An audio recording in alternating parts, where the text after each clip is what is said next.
Amen. So, palakpakan po natin ang buhay na Diyos. Amen. So, nabless po ba ang lahat? Amen. Mapagpahalang hapon po sa inyong lahat at ang himala, kapayapaan ay sumainyo. Amen. So, tayo po ay dadako po sa mga pangako po ng Diyos na kung saan ang pangako po ng Panginoon mula noon hanggang ngayon at lahat po ng kanyang sinabi ay tinutupad po ng Diyos. Amen. Makakamtan lang po ang katuparan ng Diyos sa kanyang mga pangako sa mga umiibig po sa Kanya.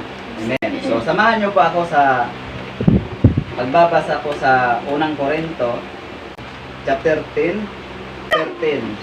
So, ganito po ang ating mababasa. So, ang sabi po rito, wala pang pagsubok na dumating sa inyo na hindi nararanasan ng ibang tao. Tingnan niyo po, wala pa raw pong pagsubok na dumating sa atin na hindi naranasan ng maraming tao. So, ibig sabihin po pala, kung tayo po ay dumadanas ngayon ng mga pagsubok, amen, kawalan, pangangailangan, kumbaga, bago daw po natin naranasan yan, naranasan na muna po ng maraming tao noong pa mga panahon. Amen? So, ang sabi po rito, tapat ang Diyos at hindi niya ipapahintulot na kayo'y subukin ng higit sa inyong makakaya. Sa halip, pagdating ng pagsubok, bibigyan niya kayo ng lakas upang makayanan ito at ng paraan upang malampasan ito. Amen? Ay ng Panginoon ang pagbabasa ng kanyang salita.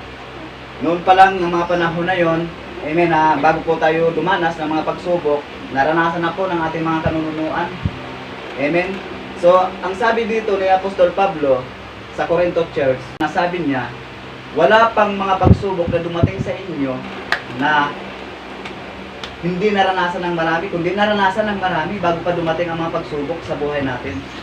Amen? So, pinapalakas ni Apostol Pablo ang lahat ng kanyang tinuturuan na kapag dumating ang problema, pagsubok sa buhay ng isang Kristiyano, mauunawaan po natin na bago pa ito dumating sa buhay ko, ay naranasan na ito ng ating kanununuan ng mga panahon pa na yun.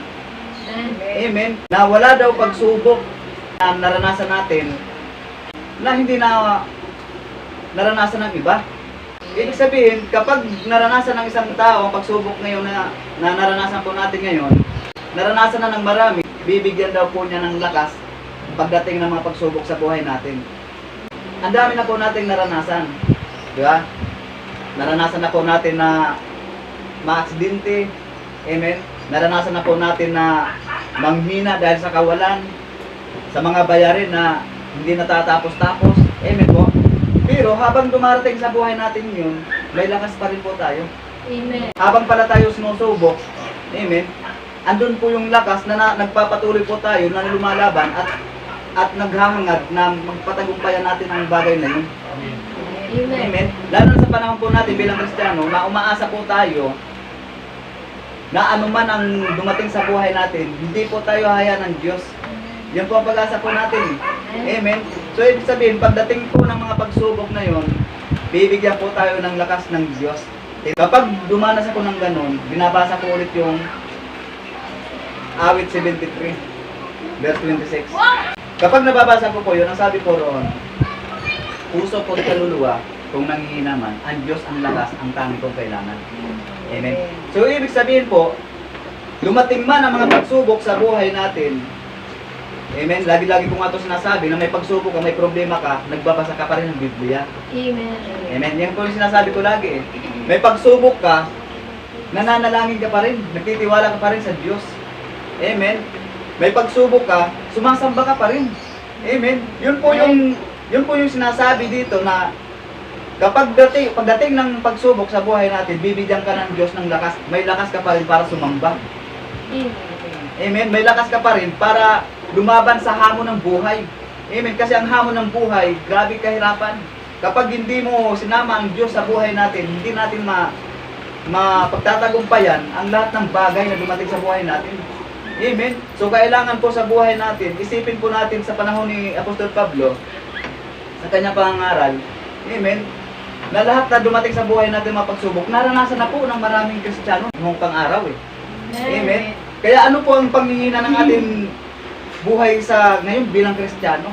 Amen. Dapat kapag naisip po tayo na manghihina tayo dahil sa mga pagsubok, higit sa lahat na tayo po ay lalong lalakas. Amen. Kapag tayo po ay nagbabasa ng Biblia, nagtitiwala at nananampalataya na darating ang panahon, hindi po tayo nabubuhay sa pagsubok, bagkus nabubuhay po tayo sa solusyon ng Diyos.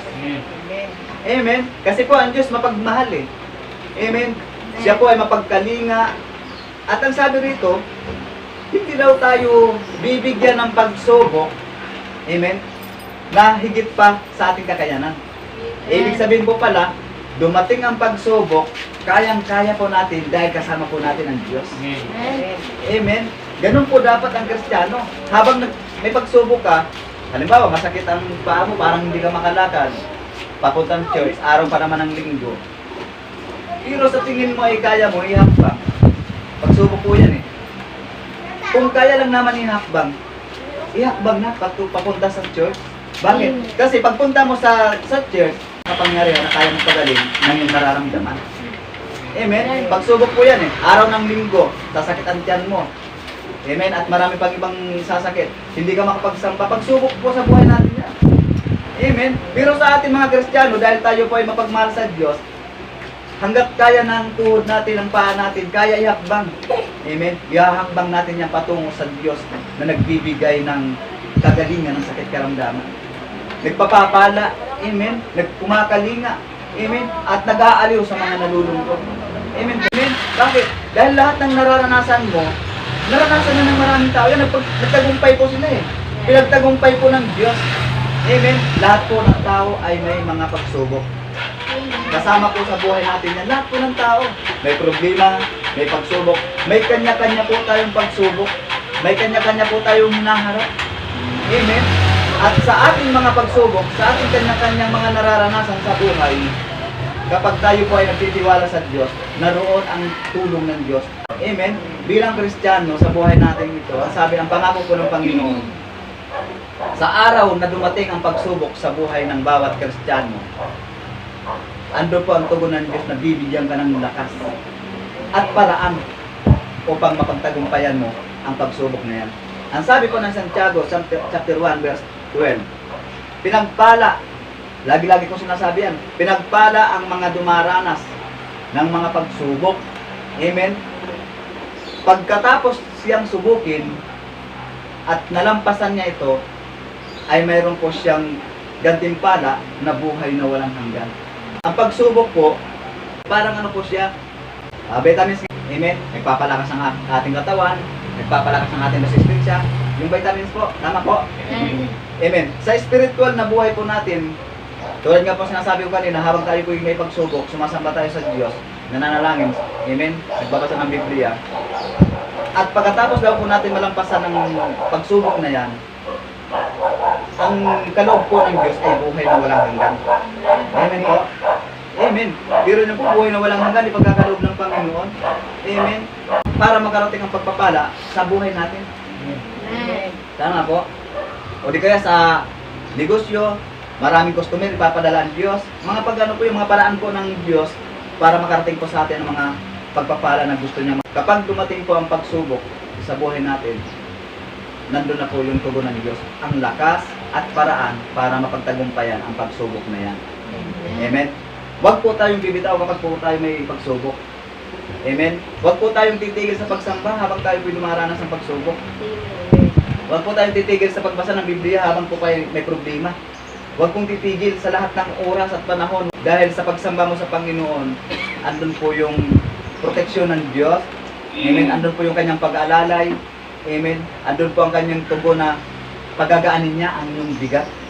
Amen. Sa tulong ng Diyos. Kaya huwag po tayo mawala ng pag-asa sa buhay na ito. Amen. Isipin nyo na lang po na, ay may pagsubok ako. Pero dahil nananampalataya ako sa Diyos, kung pinagtagumpay ng Diyos ang unang Kristiyano sa panahon nila Apostol Pablo, how much more ngayon na, di ba, na nagtitiwala ka sa Diyos, pagtatagumpay din po tayo. Amen? Amen. So, ayun po, anong pangako ng Panginoon? Bibigyan niya po tayo ng lakas at paraan para mapagtagumpayan ang lahat po ng pagsubok. Amen? Dahil sa pagsubok, habang ginagawa po natin ang ating ginagawa sa Diyos, at may pagsubok, hindi tayo tumitigil, buhay na walang hanggan. Amen? Amen. Ulit, palakpakan po natin ang Panginoon.